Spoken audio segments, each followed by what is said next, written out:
3 things successful people do to bring abundance in their life. Write in a gratitude journal daily. Being grateful about what is present in your life is a great way to attract more positive experiences. If you take the time to recognize the good things happening in your life, you are more likely going to express appreciation toward the people around you and your life in general. When you are in a space of appreciation and positive thinking, you are saying yes to the universe. You're moving yourself out of the scarcity mindset, which is a mindset that attracts limitations, and moving into an abundance mindset, which will allow you to be more open to receive. Express self-love. We often hear that we should not be selfish, that we should be kind and show compassion toward others.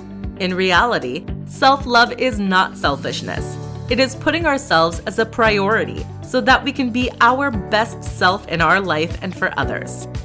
Being your best self means that you have the energy and a state of mind that allows you to be present and love who you are.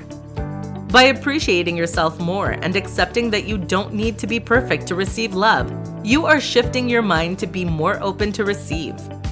If you are able to receive love from yourself, you will quickly see that love is more present in your life.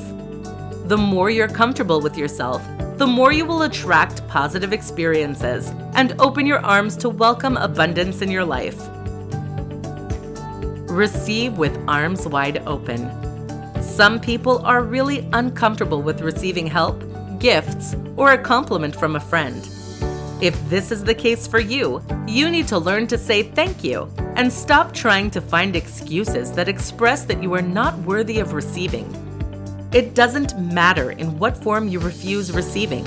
When you do so, you are sending a message to the universe that you are not worthy of receiving something, and that completely blocks the flow to manifest an abundant life. Start today by learning to say thank you when you receive something.